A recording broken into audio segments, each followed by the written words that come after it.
We were examining Sparta, the most important, I think, of the early poleis, certainly of the, once we get into the 7th and 6th centuries.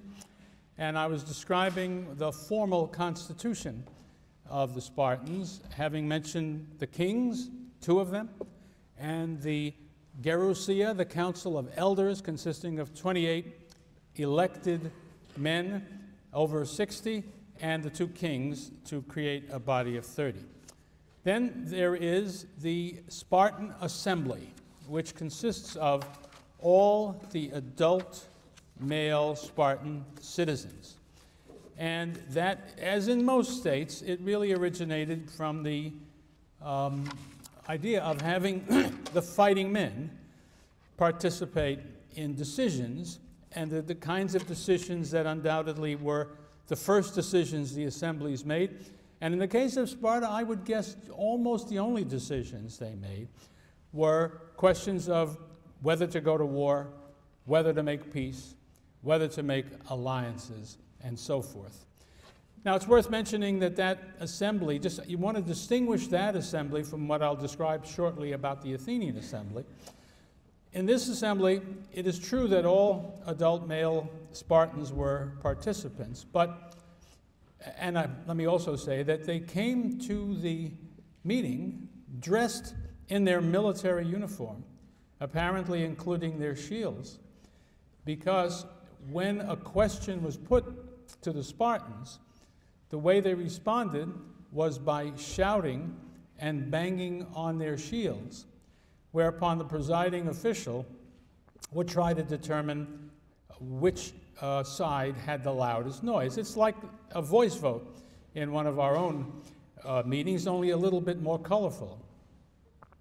And only, of course, if the presiding official decided that he couldn't tell which side had made the most noise, would they resort to a separation, like the British Parliament, those in favor over on that side, those opposed on the other side, and he would count, and out would come the result.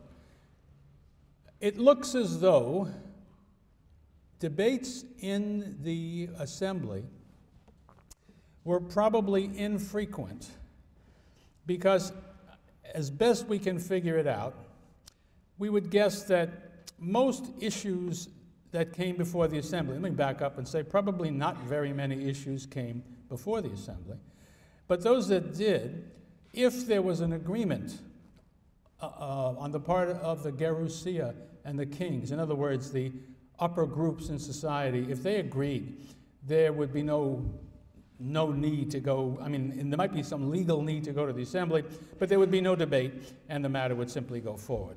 However, some scholars go far too far in suggesting that there never was a debate in the assembly. There are debates reported to us in Thucydides, which make it perfectly clear that they did. But it is worth pointing out that so far as our information goes, the only people who spoke at those assemblies were the kings, the Gerousia,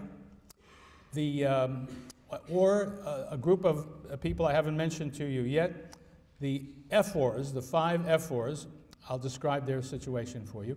But for the moment, they are annually elected officials of the state. In short, the average Spartan did not ever speak in the assembly, it appears. So it's not a democratic assembly, even though every single citizen is there if he wants to be. And so that's part of the mixed and rather confusing aspect of the assembly. Let me turn now to the ephors. These, according to Spartan tradition, were invented somewhat late in the development of the Spartan constitution. The word ephor comes from the word which means to oversee, to oversee what's going on. They were, in a certain sense, the overseers. And one of their duties was to keep watch on the kings and to see that the kings didn't do anything improper, illegal, irreligious, or anything of that kind. And some scholars have focused on that and suggested that at least originally that was what their main function was, to protect the Spartans from excessive power, excessive behavior by the kings, and that their sort of watching the kings thing was always their chief function. That, I think, is not right. I think by the time the Spartans appear to us in history, let us say late in the 6th century, 5th century, the Ephors don't do that. They still have the technical constitutional requirement to do that, but that's not what they're up to. When we see them, they are usually engaged in dealing with foreign policy. So if a neighboring state wanted to communicate something to the Spartans, either it might be an offer of an alliance, or it might be an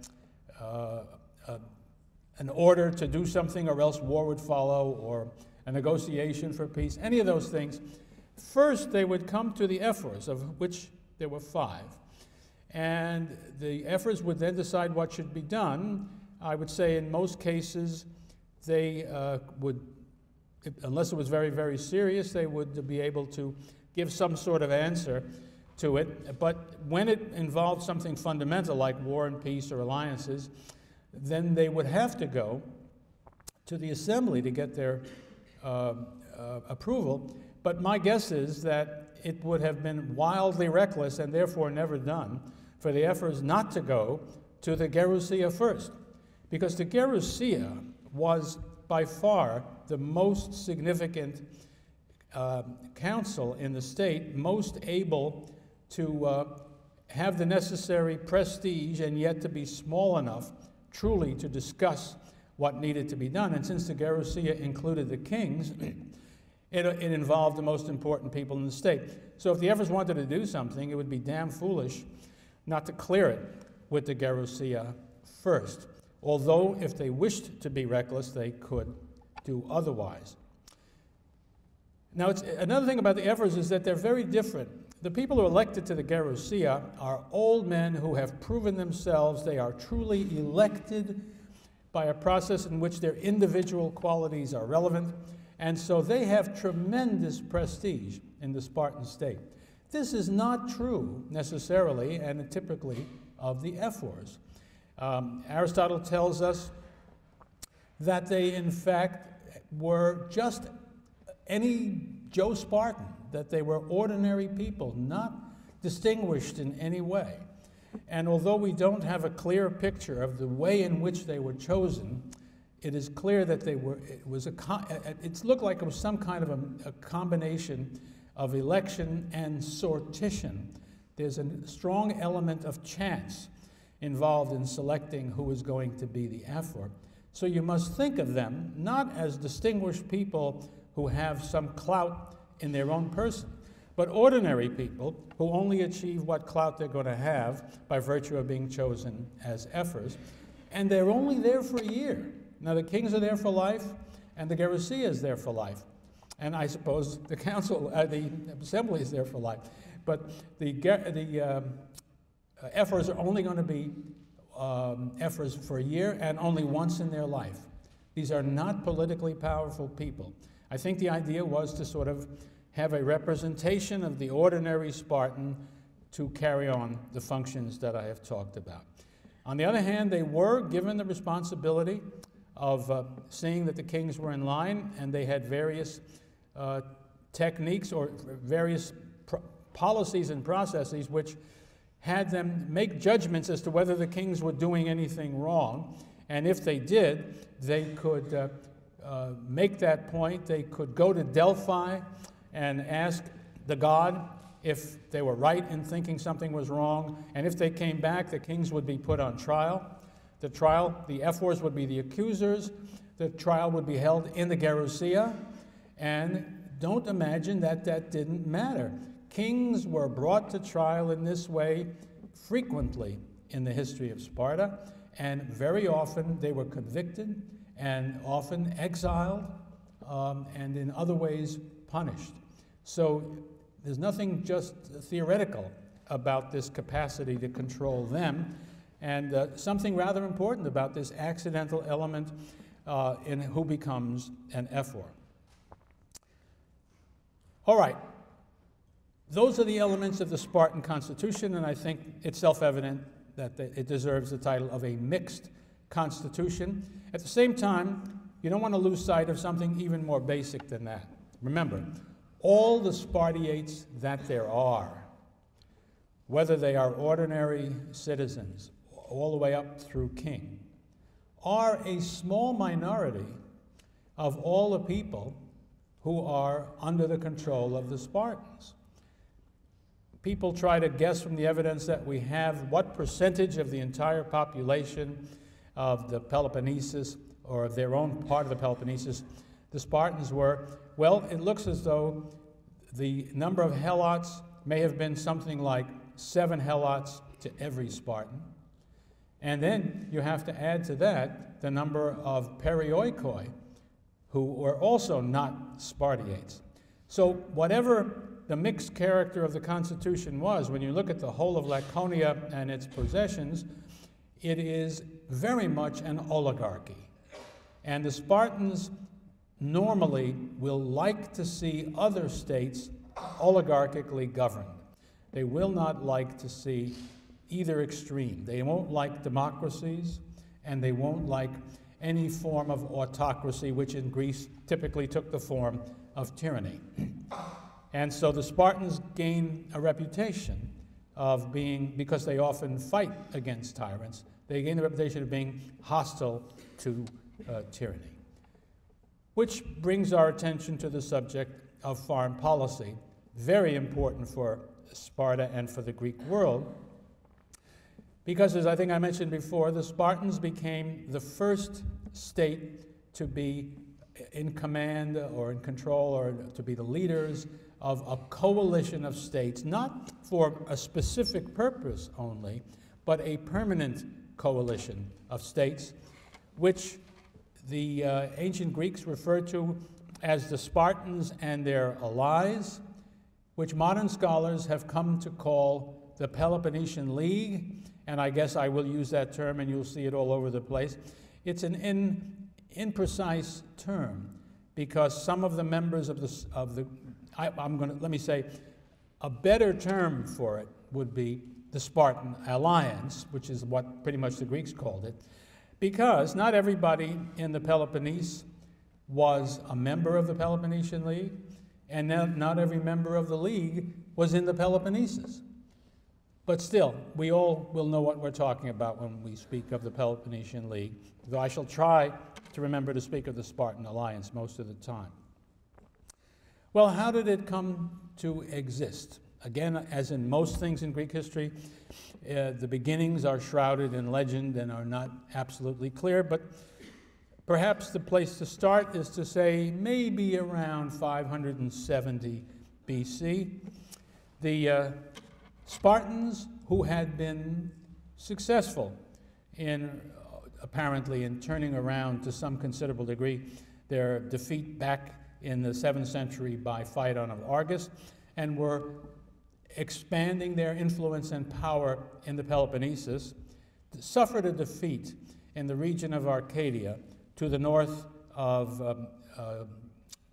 Laconia. That, by the way, is a mountainous country and poor, typically, relatively speaking. And it provided some of the toughest warriors in the Greek world. So it's no miracle that the Spartans had a hard time up there. And it looks as though it's at that point that somebody or somebodies in Sparta came up with a bright idea which changed the nature of the Spartan situation and also introduced something new into the Greek world at the same time. They defeated the town of Tegea, which is located just to the north of Laconia. It's a very important state for the Spartans, not just because it's the neighbor right to the north of them, but because you remember what I told you, if you want to get to Messenia from Sparta, you can't go across those mountains. You got to go up north and then go west into Messenia. Tegea is right there where the road turns west, so its strategic importance is very great. The Spartans got into this war with Tegea, and they gained control of Tegea, where they claimed to have discovered the bones of the great Homeric hero Orestes, and taken it away from Tegea, the bones I mean, and buried them at Sparta. Also, there was a legend that maybe they propagated that showed up in some poetry we have, that Agamemnon had moved from his home base in Mycenae to Sparta, with an attempt, in other words, to connect these Dorian Spartans with the legends of the great men of the Achaean world described by Homer. And finally, we are told late in the 6th century, King Cleomenes, who was one of the aggressive Spartan rulers who expanded the power of Sparta, said on one occasion, "I am no Dorian, I am an Achaean." What's this all about? Well, it looks like as the Spartans begin to extend this league that I will be telling you about in a minute, they want to reduce the amount of resistance that they're going to get into. Dorians versus Achaeans still seems to have some meaning to the Greeks. Remember the business about what happened in Sicyon when the tyrants of Sicyon made this sharp distinction in favor of Achaeans against Dorians. It suggests that division among the Greek peoples hadn't died down yet, and I think that's what's going on here. Spartans are trying to claim union with the Achaeans, not dominance over them. Anyway, nonetheless, the Spartans start taking on other Greek states, trying to establish their domination, and are very successful. They defeated the powerful and important state of Argos. They defeated, and in the process, they took away a piece of land that is between the area of Argos and Sparta. The name of it is Kynoria, and took it away, annexed it to their own state. That's interesting because the Argives never forgave that and never gave up on the idea of getting it back. And you find the Argives and the Spartans fighting each other at least once a century, and what they're fighting about is gaining control of Kynoria. It's common, people refer to Kynoria as the Alsace-Lorraine of the Peloponnesus. Everybody who doesn't have it wants it back between these two states. And finally, the Spartans also take the island just off the southeastern edge of the Peloponnesus called Cythera, which gives them a good strategic base there as well. So they are expanding. Now, what happens, I'll go back to Tegea for a moment because that's the first case we hear and it's the model. When they defeat the Tegeans, instead of simply annexing their territory, subordinating the people or subjecting the people to Spartan rule, they do something different. They offer the Tegeans an alliance. The character of the alliance, certainly in the full-fledged history of the Spartan alliance, we can't be sure whether the words I'm going to speak to you now were all there in the original oath that the Spartans made their allies swear, but it was there by the end of the 5th century anyway. I think something like it either was in the oath or was understood. And that is the state that was defeated agreed to accept the leadership of Sparta, and the word that's involved here is hegemonia, and the leader is called a hegemon, and that is something different from being your master, your despotes. It's a little bit less, or at least you want it to seem that way. And to have the same friends and enemies as the Spartans had, and to follow them wherever the Spartans should lead. A short way of saying it was that they turned their foreign policy over to the Spartans and accepted their leadership in war. What did they get in exchange? One, the Spartans didn't take away their land, destroy their houses, make them slaves, or anything like that. Besides that, they also promised them and provided them protection against attack from somebody else. When the Peloponnesian League is in place, one of its consequences for most of the time is the end of warfare between the states inside the Peloponnesus. At least that was the theoretical situation. As we shall see, it will be broken from time to time. But still, it's generally true. So now, what does this mean? The Spartans have done something that is similar to what the Romans would do centuries later, and it really an enormous achievement if you can do it. When you conquer people, one of the problems you have is every state you conquer is potentially a problem. You have to rule it, and that's going to take more soldiers, and you will have to do something with them. You acquire responsibilities that are greater than they used to be.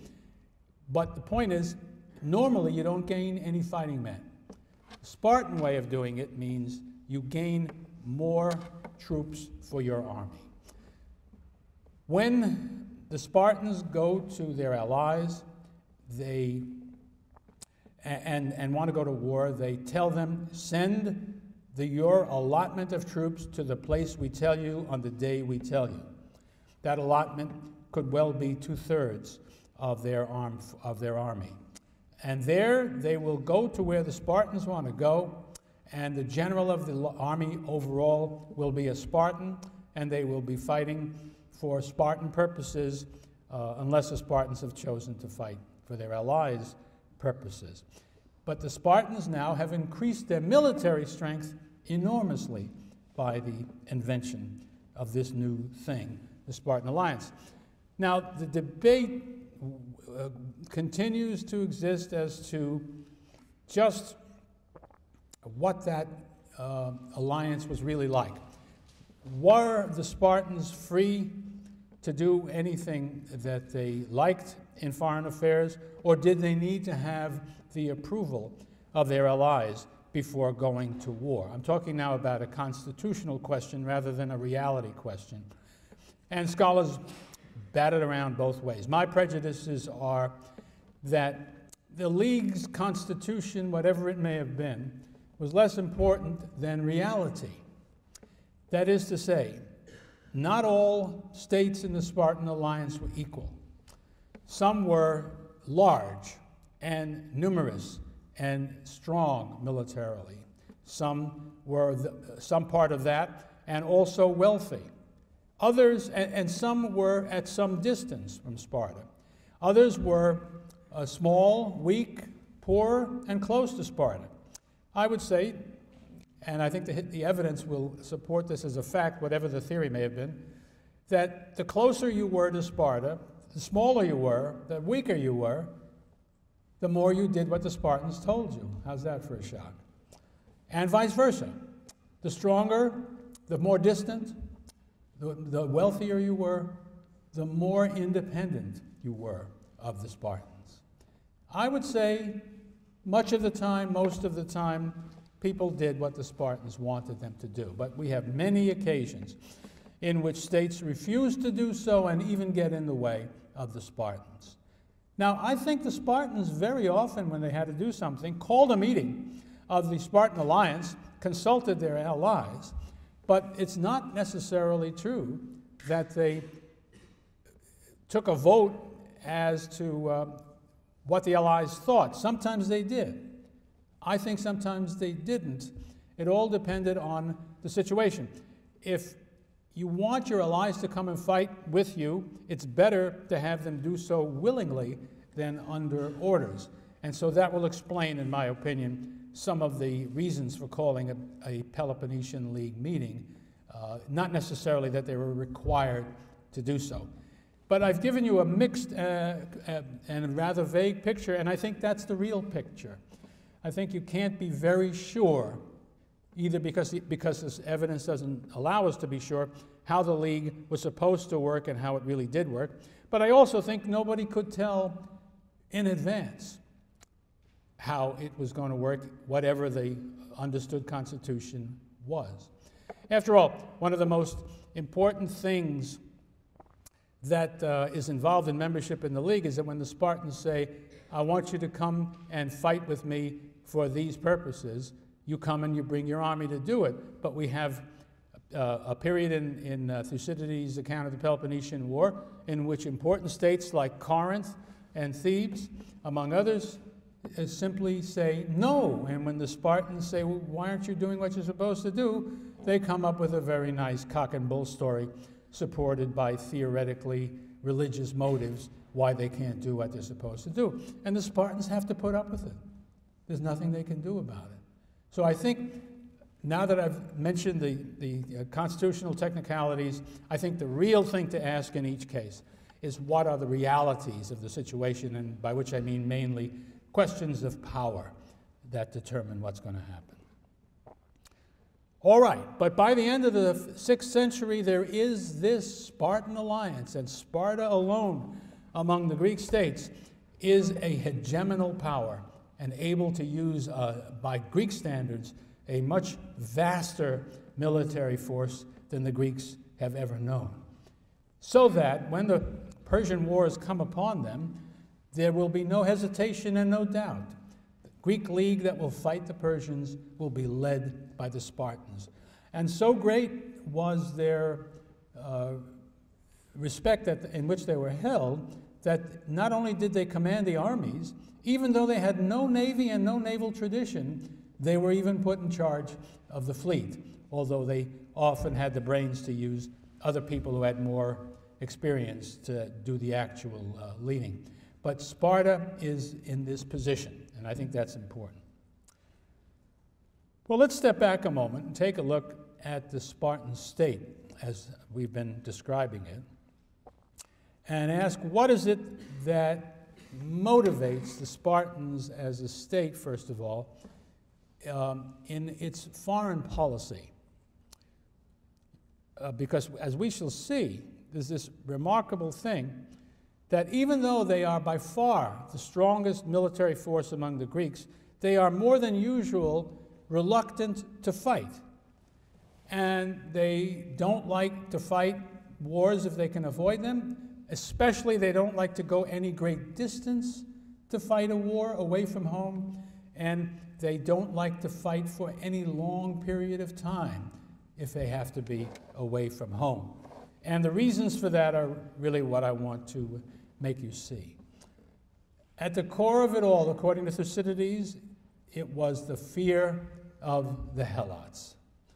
It's not just that the Helots were so numerous compared to the Spartans, but I want to remind you again of their tremendous dissatisfaction with their situation. Their backs may have been broken, but their spirits were not. They always were hoping to have a rebellion in which they could undo this extraordinarily heavy burden that they carried. And somehow, in spite of the hundreds of years in which this has been going on, they did not lose sight of their nationality, of the fact that they were Messenians, and that they were a people, and that they had to throw off Spartan control of them if they possibly could. And their feelings towards the Spartans were, as you might expect. There is a story of a rebellion, I think I mentioned this to you earlier, early in the 4th century in Sparta.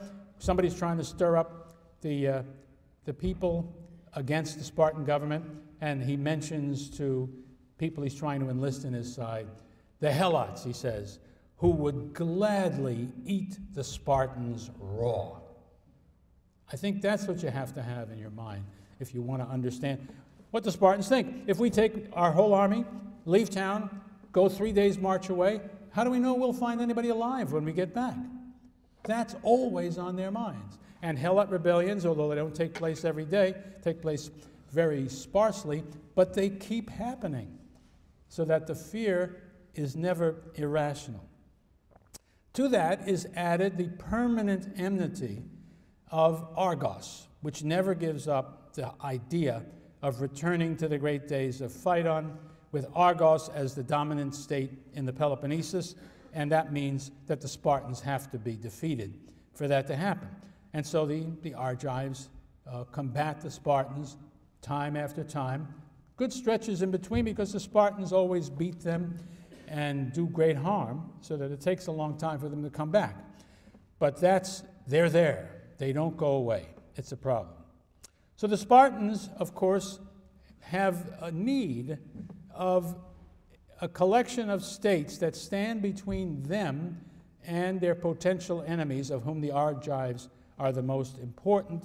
So you can look at the Peloponnesian League in general as the way in which the Spartans dealt with the danger they felt internally and externally. Another element that the Spartans always worry about. Remember, why are the Spartans so successful? Numerically, they aren't many enough to actually just defeat anybody by numbers. It's because they are the best. And why are they the best? It's because of this training system, these values, this way of life that is the purely Spartan way. So there are always, I would argue, likely to be a majority at least of Spartans who are suspicious of and hostile to any kind of change, internally certainly, and externally, because external things have internal implications. They're always worried about corruption seeping into the Spartan system. Corruption normally has the concept of money, wealth behind it. If money comes into the picture and people start being bought by it, they will cease to be thinking the way good Spartans should think only of the state, but they will think of themselves and their wealth and so on. And another thing that corrupts is the search for power beyond what is appropriate in the Spartan system. Remember that incredible contradiction where everybody is a similar, almost an equal, but each one is vying for honor, which is not available universally to all. And so that means if you are a conservative Spartan, and the two words are practically the same, you're going to be worrying about that. And that leads to conservatism in foreign policy. War is going, if you win, you're going to have booty, loot of some kind will come back into Sparta. Moreover, some people will gain reputations because of their fighting in the battle, will bring them excessive honor, will fill their heads with a sense of their own greatness, and again, threaten the stability of the Spartan state. So all of that is going to explain why the paradox of the greatest military power in the Greek world, reluctant to fight, and their power is not used to acquire economic benefits. What they focus on is discipline, and the state versus freedom, individuality, and even family. There you have this strange society, a closed society that does not normally permit people to come and visit Sparta. And even those that it permits to come to Sparta, during one period of the year, they actually force all foreigners out of town and do whatever strange things they do. And now when we're talking about the fully developed Spartan state, there are no exercises of the arts such as existed before the system was created. There are no luxuries legally in Sparta. There are few creature comforts. Again, I suspect at some fairly early time, there were violations of these things, as individuals who had the power to do so might well try to enjoy these things in spite of their being barred. But the main thing is you couldn't, if you had them, you couldn't really show them. You couldn't flaunt it because that would be disastrous. And why? Because in a way, necessity becomes a virtue. We human beings, that's one of our typical ways of dealing with things. That is, we need to do something. We have to. And so one way we cope is to then, we do it, and we say, it's the greatest thing in the world to do. And doing anything else is no good. And that's what the Spartans did. Their way of life was imposed upon them by the decision to maintain their command of the Helots. After that, it all makes perfect sense. Look what they had to give up to do it. They said, of course we give that up, because that's what makes us the great people we are. And that's the system that was the Spartan way of life. I remind you again that even though this is very extreme, and other Greek states are not going to live that way, they admire it tremendously because it suits the ideology of all poleis that subordinates individual and family concerns to those of the community at large. And as I mentioned earlier, the utopian philosophers of the 4th century, Plato being the most striking, Aristotle to a lesser degree, they admire this, although they have their own wrinkles about how it's going to be. Nothing could be greater as a contrast to this way of thinking than the way that the Athenians will develop when they go through their growth as a polis. And so let's take a look now at Athens to see how they came along.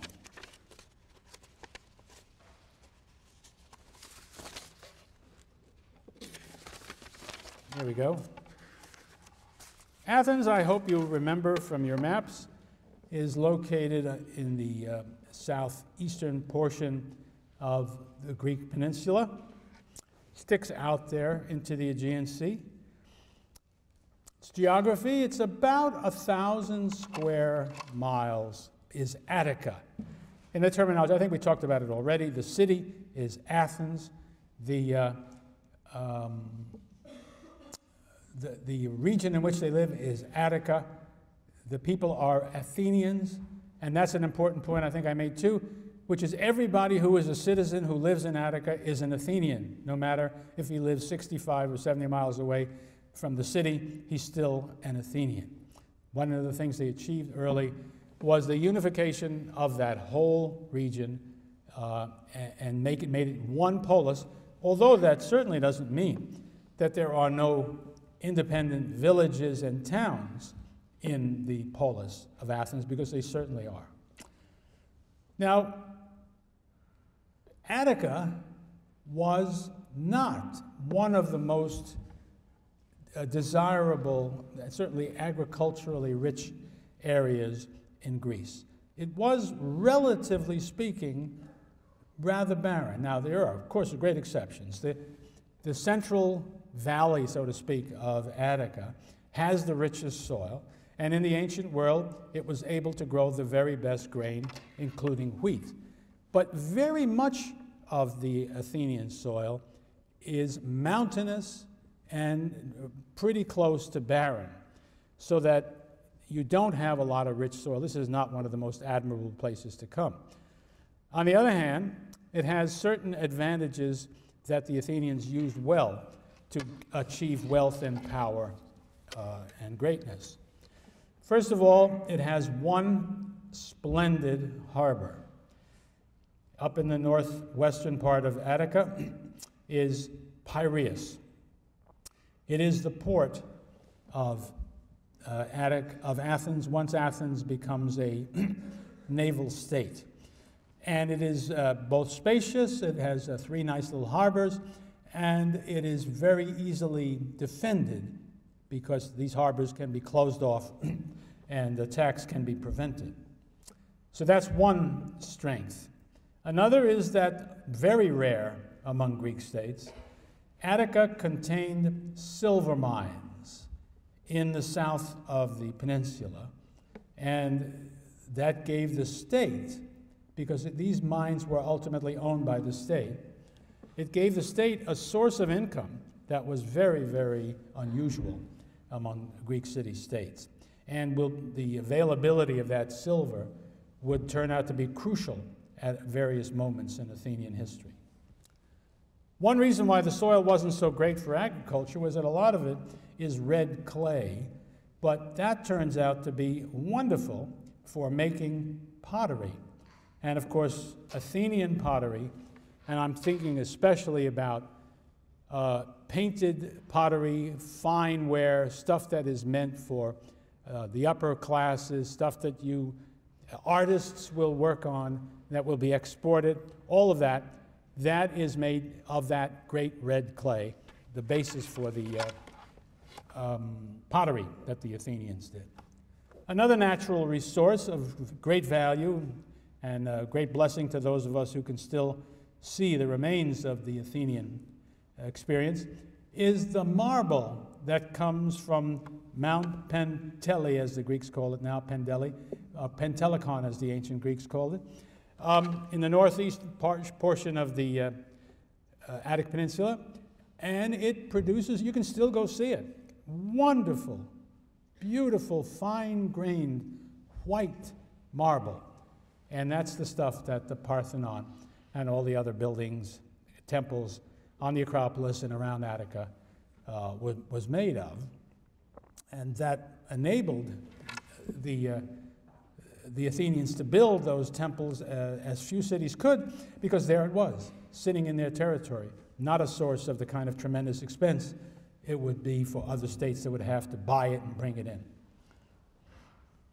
Now, on the other hand, Athens was able, as I told you, let's start in the early days, to grow wheat and other grains, but more to the point, it was very good for olive trees and for grapevines. So as we will see, when the Athenians begin to exploit all of their land, not just the bottom land that works for grain, but also the less desirable land, and produced wine and olive oil, that was a source of agricultural wealth that would play an important part in their history. Now, their own story about their past was something like this. They, unlike the other inhabitants of southern Greece, according to their story, never experienced a Dorian invasion. Now, the Dorians did come down and sort of bang at the door of Athens, Attica, but they were driven off by the Athenians and never made their way into it. So the Athenians claimed that they were, in a certain sense, the purest of the pure Greeks, and they went to great lengths. One of their stories claims they were, as the Greek word goes, autochthonos. That is to say, they sprang from their own soil. In fact, they said they were in Attica before the creation of the moon. Guess you don't have to believe that, but on the other hand, it's their picture. We were always here, the original indigenous people. Their tradition, and this one is surely right, is that at an early time in their history, Attica became a refuge for people escaping what they would have regarded as the Dorian invasion. And there's no doubt that people from the Peloponnesus, after the fall of the Bronze Age civilizations, did a lot of running away, and some of them ran to Attica and were greeted and settled down there permanently. And some of the most important and most aristocratic Athenians traced their ancestry not to the Athenians who were there before the moon was created, but to people who had come in this flight sometime after the end of the Bronze Age. It is a tradition not of producing conflict, but of producing harmony. These exiles, we are told, were brought into the Athenian people and lived among them as Athenians. No split, no division. Similarly, there is nothing like the Helot class in Sparta, in Athens. There are no serfs. There is no suppressed population waiting to get at their rulers. So that there's a kind of a historical good fortune which says Athens is going to be without internal strife. I don't mean totally, but to a great degree compared to their allies, to the other Greek states. Now, one important example of what happens in Athens that doesn't happen in other states is this. There's a tradition in Athens of an event called synoikismos.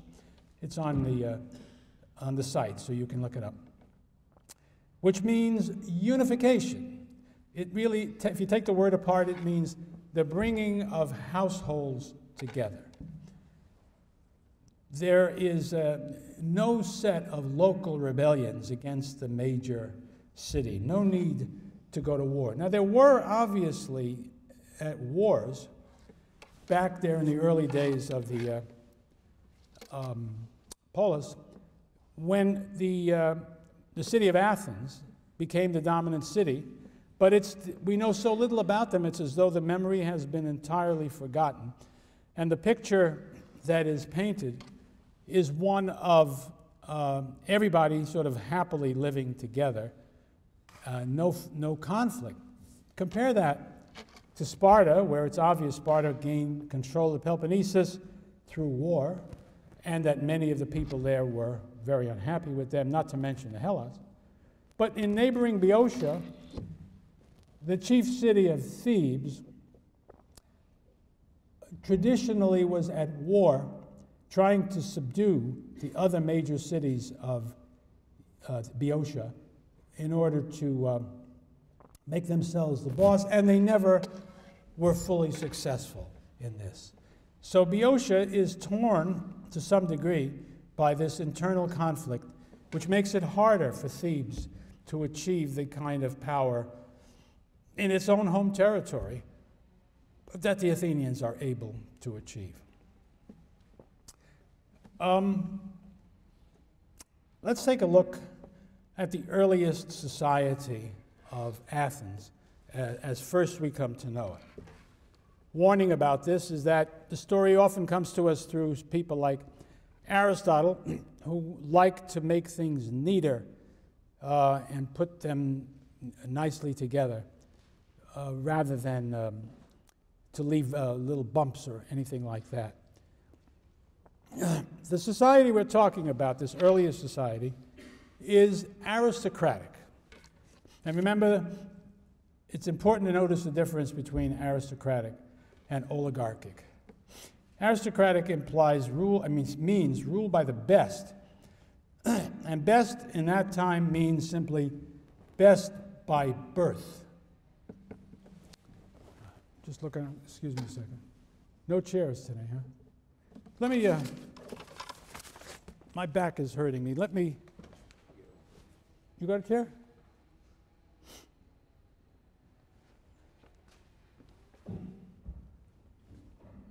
Oh, thanks, Curtis.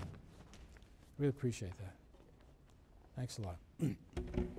Okay. I'll try to speak loudly. Can you hear me in the back? All right, good. That's much better. It means best by birth. And that means if you're going to be in the ruling group, in the dominant group, an aristocrat, the only way to get there is if your father was an aristocrat. Doesn't matter how rich you are, doesn't matter what a magnificent warrior you are, all that matters is birth. And that is different from oligarchy, which gives rule to a few, but that usually means, I would say just about every case, that wealth plays a role, that you can be one of the few in the ruling group if you're rich enough. I don't mean that they didn't have aristocrats within an oligarchy. I'm sure that they did. It's that that was not the critical element. Now, also, in the Athenian aristocracy, you can imagine that most aristocrats are rich, but some of them are not. And that's the distinction that matters. And we will come back to that point as we see Athens move out of the aristocratic condition and into one that is more based on wealth than it is merely on birth. Well, we are told that in the earliest times, Athens was divided up, the people of Athens were divided up into 4 tribes, just as were all the other Ionian cities. And the Athenians, of course, were Ionians. This is a point worth making, because most Ionians lived on the coast of Asia Minor or on the islands of the Aegean, and the Athenians were pretty much, I'm exaggerating, but mostly the only Ionians on the mainland. They sort of were an interesting middling group between the Dorians of the Peloponnesus and the Greeks of other types elsewhere, and the Athenians sort of stood between the mainland, where they existed, where they were, and the islands and across the seas. Each one of these 4 traditional tribes contained, according to this tradition, 3 subdivisions that were called phratries. Easy way to translate phratry is brotherhood. Notice, it's about family and birth. You are in a phratry, you're in that phratry because so is your father, and it inherits it. But these phratries were very important. I should have mentioned that the tribes had important religious functions, that also the army consisted of 4 regiments, 1 for each tribe.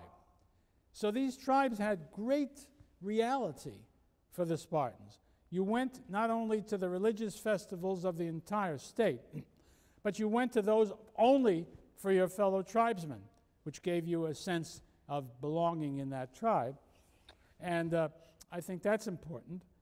And the phratries were smaller versions of the same thing. Phratries had religious rites of their own.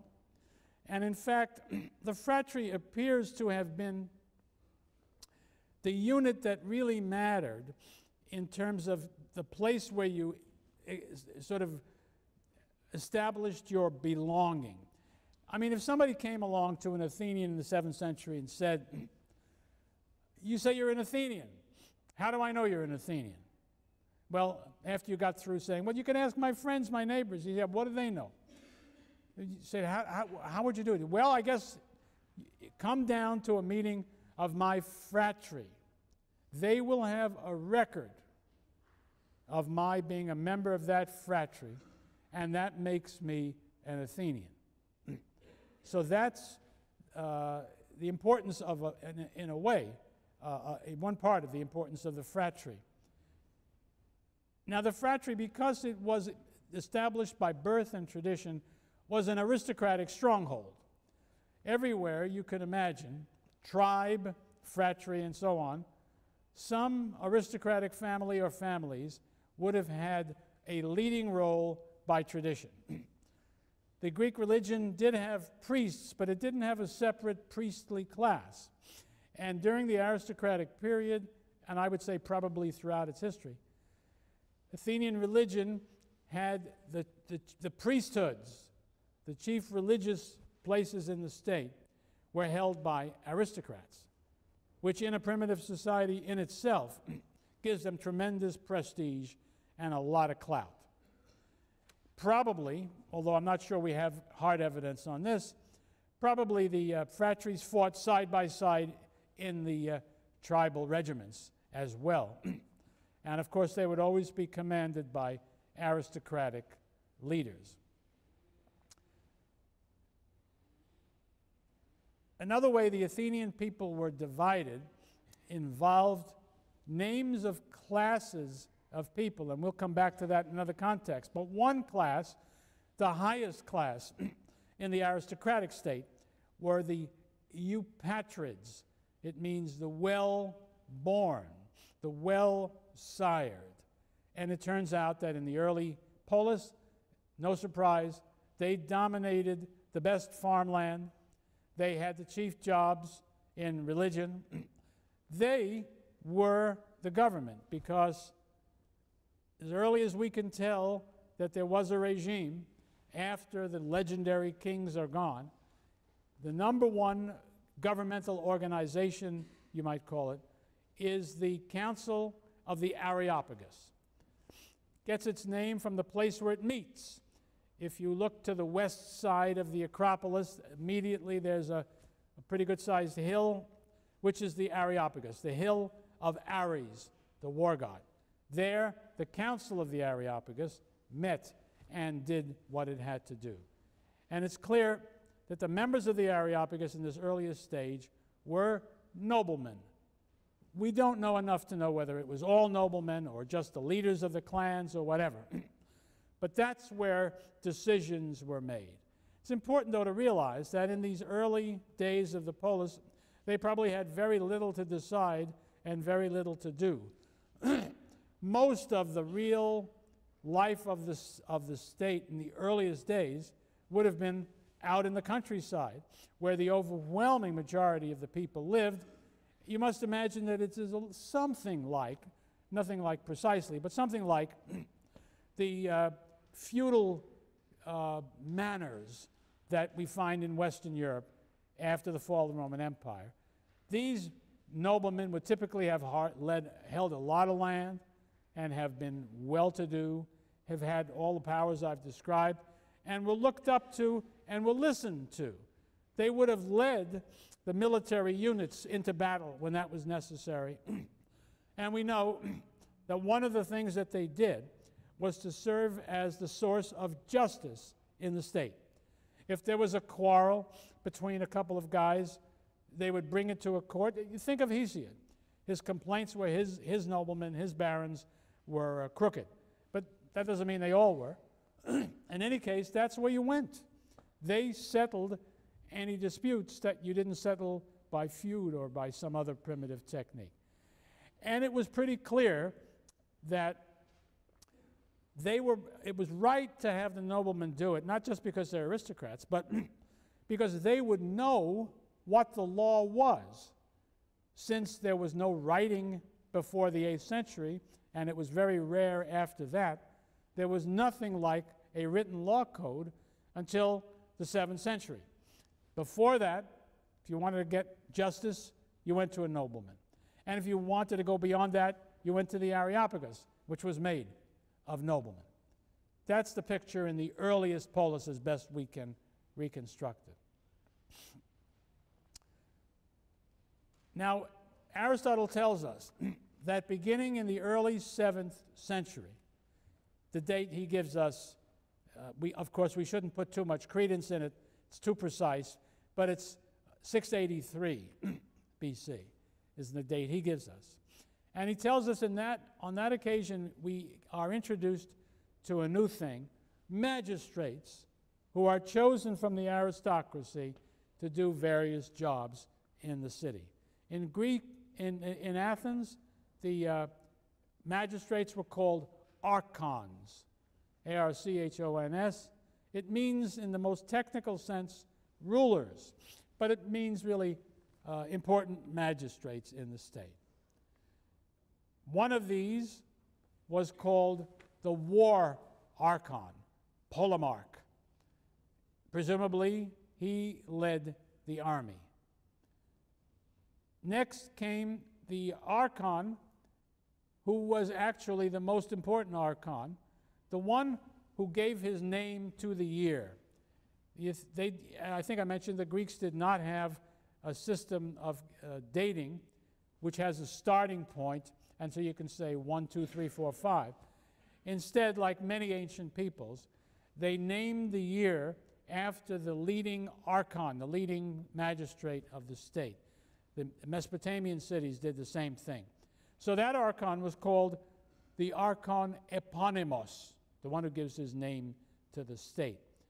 And so if you wanted to know when did a thing happen, somebody would say it was in the archonship of so-and-so and so-and-so. Well, you wouldn't have that in your head. You'd have to go someplace and look it up where there was a list of archons. Anyway, he was the most important. A third archon was known as the king archon, the archon basileus. His responsibilities were mainly religious. But I should point out that all the archons, whatever else they did, every one of them also did justice. That is, they had courts to which people could come to get their quarrels settled. Sometime after that, after these three major figures that I have mentioned to you, there was established a body of men called thesmothetai. You'll see this on the list of words, which were 6 men whose functions were apparently strictly judicial. They presided over courts that you could go to for specified purposes. Every one of these 9 archons, they are sometimes referred to as the college of 9 archons. They had a secretary, which would have brought them up to 10. But only 9 were true archons. They were elected from the aristocracy by the assembly of all Athenian adult males. That means mainly not aristocrats. They chose from among the aristocrats for these archons, who served for 1 year and not again. That's a very important concept. Nobody in Athens holds an office at this time, or as far as I can tell, at any time. Well, I back up, at this time, for more than a year. The only thing in town that has continuity, that can develop power and influence over a period of time, is the Council of the Areopagus. And that's what aristocratic and oligarchic regimes do. They are very nervous about individuals who acquire too much power, popularity, influence, which will threaten the character of the aristocracy. Aristocracies, this may seem funny, but aristocracies love equality. Equality among aristocrats. And then tremendous inequality between them and everybody else. Sort of the way Yaleys feel about things, really. Yaleys are very nervous about anybody sticking his head up above the crowd because, you know, it's like the question always is, why not me? You have high expectations of yourself. And so sometimes, unless you're invaded by later religious ideas that the Greeks didn't have, you're not humble. You're vying for honors. I always see Greeks in front of me when I see Yaleys. An aristocratic republic is what we have. Not a monarchy, but a republic. Dominated insofar as it's dominated by anybody but individual aristocrats, by the Areopagus, and at some point in the history of that institution, it consists now of men who have been archon. The year after their archonship, they automatically go into the Areopagus and remain Areopagites for life. Well, that gives the Council of the Areopagus even more power and influence, because they consist now exclusively, after a while, of people who have been chosen for their individual qualities to be the leading magistrates in the state, and now they will oversee what's going on. And you can bet they will be looking very carefully over the shoulders of the aristocratic archons whenever they are in power, to see that they're not screwing up, but also to see that they are not getting too mighty and too powerful. The weight of the power of the Areopagus must have been enormous in this system. So the rich and the well-born, because they are pretty much the same in the early days of the polis, run the state in this official constitutional way. But I would also remind you that on their estates out there in the country, they run the thing just as well, with the farmers and everybody else out there kowtowing to them and seeking their favor. That's the kind of world that we have at the start. And then it comes to Athens, as it did to every other Greek state. A little bit later, it looks like in Athens, all of the change and turmoil that we've seen in Argos, in Corinth, and other places. If we are right in talking about something like a hoplite revolution, it occurs in Athens too. And Athens grows slowly and, again, late, but it begins to engage in commerce to a greater degree than before, and in ancient handicrafted manufacturing. And just as it does elsewhere, it leads to new wealth and new class distinctions, which are now based not on birth, but on wealth. And we hear new terms, not all of them new, a couple of them new, that come into the picture. We hear about Athenians divided into different classes. Excuse me. One of these, you remember, was the Eupatridae, the well-born. That's the old story. And there really were only two, those who were and those who weren't. But now we hear about people called hippes, and it means horsemen, cavalrymen. Well, you can't own a horse and ride a horse unless you have a lot of money. Horses are expensive. So there are rich people now who are these cavalrymen. Well, they've had cavalry in the past. They've always been aristocrats. But what we will see in the future is that there will be men who are hippes who are not necessarily aristocrats. At the bottom of the barrel, we hear about people called thetes, T-H-E-T-E-S. They've always been around. They are the poor. They don't own land. They live at the mercy of chance. They work for other people. They do anything they can to stay alive. But now comes the new thing. People called zeugitai, Z-E-U-G-I-T-A-I. What does it mean? It means yoke fellows. Now, there are two senses of the word yoke that seem to be involved in this. You could say that, and this is one way that makes sense, these were men who were sufficiently well off that they could own a team of oxen, 2 oxen, who were yoked together to pull the plow. That would make them respectably well-off farmers. We are talking about people of the hoplite class. Another theory is that they were indeed named that because they were hoplites, because they lined up in the phalanx and they were yoked together, so to speak, by their shields touching one another. It hardly matters which of the stories you prefer or whether you choose both. We're talking about the same people. And that tells us the important fact that this new class of independent family farmer has arrived in Athens, and as in other states, is not satisfied with his position in the state as his own importance to the state becomes greater and greater. We will come back to this story when we talk about Solon, but think about these changes as happening as the next change that I want to tell you about occurs, a change that threatened, or a change that didn't happen, but if it had, it would have changed the entire course of events.